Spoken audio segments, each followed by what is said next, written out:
কোনো একটি সংকটের সময় রাজনৈতিক দলগুলোর সাথে সরকারের বৈঠক হয়। এবারও আমরা দেখলাম নুরুল হক নূরকে পেটানোর পরে, যেটি মঞ্জু ভাই বলছিলেন, এরপরে আবার রাজনৈতিক দলগুলোর সাথে বৈঠক হলো, যেহেতু এক ধরনের সমালোচনা চলছিল।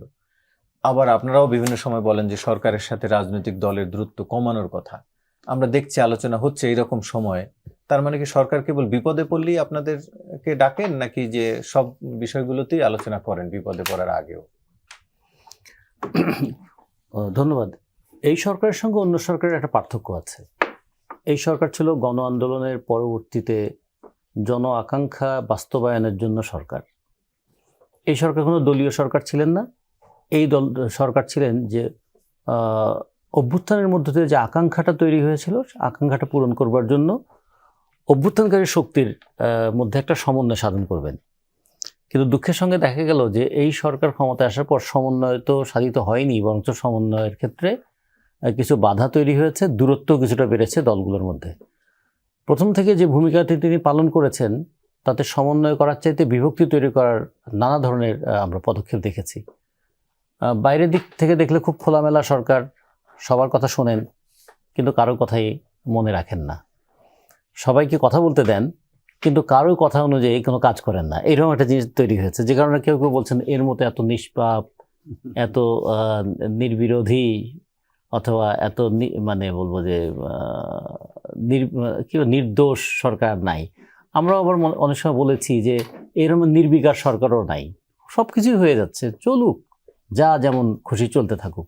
এতে করে যে জিনিসটা হয়েছে, দেখুন 15 বছর আওয়ামী লীগের দুঃশাসনের বিরুদ্ধে মানুষের ক্ষোভ ছিল। আওয়ামী লীগ দুঃশাসন চালিয়ে গণতান্ত্রিক পরিবেশটাকে নষ্ট করেছে, অর্থনৈতিক ভিত্তিটাকে দুর্বল করেছে, দেশ থেকে টাকা পাচারকে সহজ করে তুলেছে এবং গণতান্ত্রিক চর্চার জন্য যে নির্বাচন সেগুলোকে ধ্বংস করেছে। 15 বছরে আওয়ামী লীগ কিন্তু দেশটাকে এই জায়গায় নিয়ে আসছে। এই বিপুল প্রত্যাশা সরকার সে 1 বছরের তার নির্লিপ্ততা বা উদাসীনতা বা কখনো কখনো বলতে পারি যে এটা পরিকল্পিতও হতে পারে, যে যে যেমন করে পারে করুক না কেন, এমন কিছু ঘটনা ঘটেছে যে 1 বছরে এই সরকার কিন্তু আশাটাকে অনেকটা হতাশায় পরিণত করে ফেলেছে। তার সবচেয়ে বড় প্রমাণ হলো যে মব সন্ত্রাসের নামে যা হয়েছে তা আমাদের সমাজের মধ্যে যে সাধারণ একটা সৌজন্যমূলক সম্পর্ক ছিল না, সে সম্পর্কের ভিত্তিটাও নষ্ট করে দিয়েছে। অভ্যুত্থানমূলক পরিস্থিতিতেও আন্দোলনের মধ্যেও মানুষের মধ্যে একটা সাধারণ সৌজন্য ছিল, কিন্তু অভ্যুত্থান পরবর্তীতে এত নোংরা কথাবার্তা বলা, যে কোনো মানুষের চরিত্রকে হেয় করবার জন্য যে কোনো মাত্রায় কথাবার্তা বলা, এবং যারা অভ্যুত্থানের প্রধান শক্তি বলে বিবেচিত তারাও শুধুমাত্র তাদের সঙ্গে কোনো একটা কথার একটু পার্থক্য হলেই তাকে চূড়ান্তভাবে বিরোধী কাতারে ফেলে দেওয়া। এমনকি দেখুন সবচেয়ে স্নেহের তাদের সংগঠন ছিল যে ছাত্ররা, সে ছাত্ররাও এখন এই সরকারের ব্যাপারে কত বাজে কথা বলছে যে সেটা ভাষাটাও ঠিক না, যে উপদেষ্টাদের সম্পর্কে এমন এমন কথা তারা বলে ফেলছেন। এবং তারপরে যেটা দেখা গেল যে এই সরকারের বিশেষ করে নূরের এই ঘটনার পরে 3 জন উপদেষ্টা 3 রকম কথা বললেন। সরকার দায় এড়াতে পারে না, সরকারকে দায়িত্ব নিতে হবে, সরকারকে জবাব দিতে হবে। আচ্ছা, আপনারাই না সরকারে আছেন, সরকারে থেকে সরকারের কাছে কে জবাব চাইবে? তার মানে কেউ দায় নিচ্ছে না। এটা যখন স্পষ্ট হয়ে উঠেছে তখন তিনি রাজনৈতিক দলগুলোর সঙ্গে যখন কথা বলছেন, রাজনৈতিক দলগুলো কিন্তু খোলামেলা তাকে অনেক কিছু বলেছে যে আপনার এই করা দরকার, ওই করা দরকার। কিন্তু আমার ধারণা তিনি শুনেছেন, তিনি হয় করতে চাইছেন না অথবা তার করার হয়তো ক্ষমতা নেই। এই প্রশ্নটা তৈরি হয়েছে, যে কারণে আপনি একটা কথা বলেছিলেন কিংবা মঞ্জু ভাই একটা বলেছেন যে সরকারের মধ্যেও কি তাহলে সরকার আছে? অনেক সময় সরকারের মধ্যে একটা সরকার থাকে যেটাকে আমরা অনেক সময় কিচেন ক্যাবিনেট বলি, যে কিছু গুরুত্বপূর্ণ ব্যক্তি তারা গুরুত্বপূর্ণ সিদ্ধান্ত নেন, সেটা সবসময় থাকে। কিন্তু এখন মনে হচ্ছে যে দায়িত্ব না নেয়ার মানে মানুষগুলো অনেক বেশি। একজন উপদেষ্টা তো বলেই ফেললেন গত 15 বছরে যা হয় নাই এখন এরকম হয়েছে, মানুষের এত কিছু দেখে তিনি নাকি হতাশ। তাহলে তিনি কিন্তু বলবো যে সবচেয়ে ভোকাল ছিলেন এক সময়।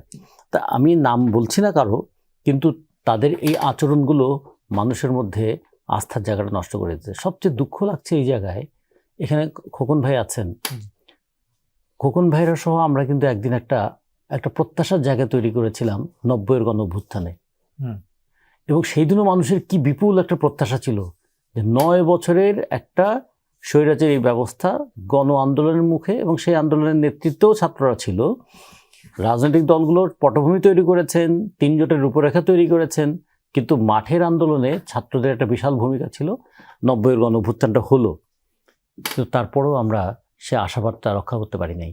এবার আমরা মনে করেছিলাম যে এইবার যে এত বিপুল মানে আত্মত্যাগ, তার মধ্যে সবচেয়ে বড় বিষয় যদি ধরি, সরকারি হিসাবে 836 জনের মৃত্যুর যে তালিকা সরকার দিয়েছে, তার মধ্যে সবচেয়ে বেশি মৃত্যুবরণ করেছে শ্রমিক, এবং সেই শ্রমিক আজকেও জীবন দিচ্ছে। নীলফামারীতে দেখুন, শ্রমিককে আবার জীবন দিতে হলো। তো এগুলো কি প্রশ্ন তৈরি করে না যে আমরা যে শ্রমিক, ছাত্র, সাধারণ জনগণ বুকের রক্ত দিয়ে একটা অগণতান্ত্রিক ফ্যাসিস্ট সরকারকে ক্ষমতা থেকে সরালাম বলছি, আবার আমাদেরকে রক্ত দিতে হচ্ছে কেন? একদিকে আমরা আলোচনা করছি ঠিক, তো ওই জায়গাটাতে আলোচনা করা যায় না। আজকে আউটসোর্সিংয়ের শ্রমিকরা দীর্ঘদিন ধরে আন্দোলন করে আছে, কেউ যায়ও না তো কথা বলার জন্য। আচ্ছা, কথা বলে তো একটু বলতে হবে যে বাবারা আমরা এই কাজটা করতে পারি, অন্তর্বর্তীকালীন সরকার অল্প সময়ের জন্য সরকার এই কাজটা পরবর্তী সরকার করবে। এগুলো কিন্তু কোনো কিছুই করছে না। তারপরে আবার দেখুন, দেশের গুরুত্বপূর্ণ অনেকগুলো সিদ্ধান্ত নিয়ে নিচ্ছেন যেটা অন্তর্বর্তীকালীন সরকারের নেওয়ার কথা না। তার মধ্যে অন্যতম হচ্ছে চট্টগ্রাম বন্দর সম্পর্কে। এগুলো নিয়েই কিন্তু প্রশ্নটা হয়। আমি আমার কথাটা শেষ করতে চাই এই জায়গায় যে সরকারের যে কাজগুলো করা দরকার ছিল সেই কাজগুলো সরকার নির্লিপ্ততার সঙ্গে, উদাসীনতার সঙ্গে সময় পার করে দিয়েছে। আর যে কাজটা করা উচিত নয় সেই ধরনের কিছু কাজ করে বিতর্কের জন্ম দিয়েছে। দুটো মিলেই একটা বিপজ্জনক পরিস্থিতি তৈরি হয়েছে এখন।